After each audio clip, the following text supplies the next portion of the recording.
Hey there, so welcome to another Berry Patch review, and today we're going to be reviewing Star Wars, The Force Awakens, the Junior novelization. So this one I listened to the audiobook. It's only about 2 hours longer than the movie, just to let you know, so it's actually pretty short compared to the last audiobook I listened to. This one took me about a week to listen to, because I listened to it while I'm driving.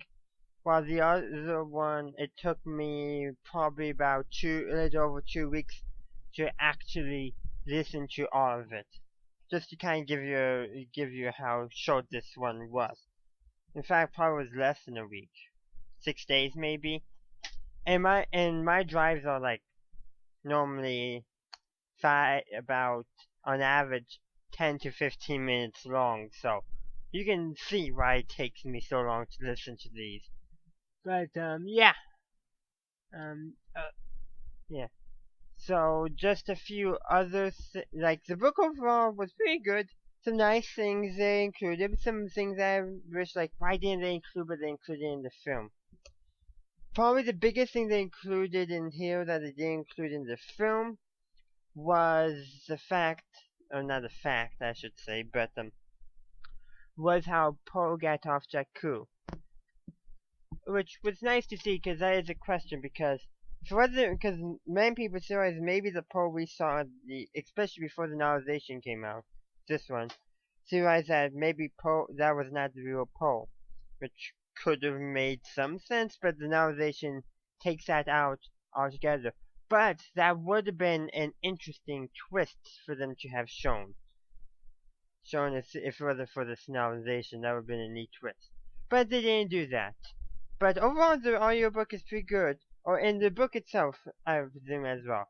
So if you have not read or listened to the audiobook for this one, go out and pick it up and do it. It would be a good refresher also for The Last Jedi the before The Last Jedi comes out. Go for a refresher of The Force Awakens before The Last Jedi comes out. So it's probably a pretty good read to do with less than a month till The Last Jedi comes out. In fact, I'm recording this 2 days after it was exactly a month. You guys have a few days less. I'm recording this on the 17th. This video is out on the 21st. But so yes, there's that. So overall, it was pretty good. I'm not going to give a rating for it like I normally do because this is something I haven't said before, and I'm saying it now because this is the first book I've read that was based off of a movie. Any book that was based off of a movie, I will not be giving a rating of. No, mainly because I just don't feel like, that I know it's based off of a movie. Let me put it that way.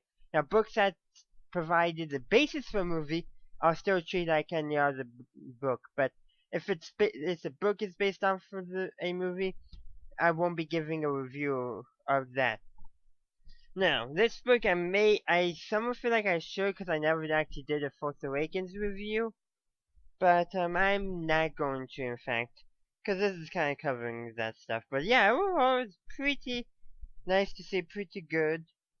I would recommend, if you want a refresher before The Last Jedi, you can either read the book or listen to the audiobook like I did. If you don't have it, you got your public library. They have all the books, and if your specific library doesn't, you can easily get it from another library. But so yeah, there's that. So pretty good idea to do. I would highly recommend you reading or listening to this before The Last Jedi comes out. You could also always watch The Force Awakens, which I know I'm going to be doing anyhow, but this is kind of good to see because maybe there'll be some other things coming in that might be that you don't pick up on if you only watch the movies. Now, for the non-June novelization, I have yet to read that. That is on my list of books to read, but I'm behind in reading all the Star Wars books, the new canon ones, so I gotta pick and choose. Right now, I'm working on Bloodline. Then I'm going to be probably doing Phasma. I literally was at the library the other day, because that's where I work at the library, and I said, oh, Phasma, I can read. Oh, but I'm working on Bloodline right now. So once I'm done with Bloodline, probably Phasma. That could also be done as an audiobook. But it all depends. You'll see things when they come out. I'm gonna be doing more audiobooks coming in the future because it's been my second one, mainly because I can essentially listen to one book and then read another book. Now, actually, Bloodlines review is actually gonna be held back. I was initially hoping I could get it read and reviewed by the 28th. That will not be happening.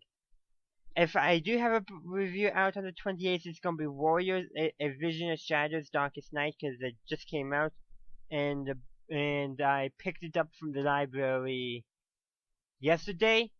So yeah, yesterday for me, which was the 17th. Today's the 18th. I'm getting my dates confused. But yesterday from the recording of this video, it's been a couple days for you by now. So that's going to come out. And then maybe the next week I'll have my review for Bloodline. If not, it probably will be the week after. Just so I give you guys a quick little heads up before I end my video. But a few last things. Highly recommend you reading the June novelization of The Force Awakens or listening to the audiobook. It'll provide you a good refresher for The Last Jedi, and you'll get to experience the story of The Force Awakens in a slightly different format, which I think you'll appreciate. Now, I do want to say I did prefer the audiobook for Empire's End, Aftermath Empire's End, mainly because they threw in more music and sound effects. But The Force Awakens was pretty good. But there's a few things I wish they had kept from the movie. Mostly they did a pretty good job, but this will be concluding my review for Star Wars: The Force Awakens, a June novelization. If you enjoyed this review, please leave a like and comment down below. What did you think of this book? Also, consider following me on social media, links are in the description. And as always, have a good day, a good night, wherever you are. May the Force be with you, always.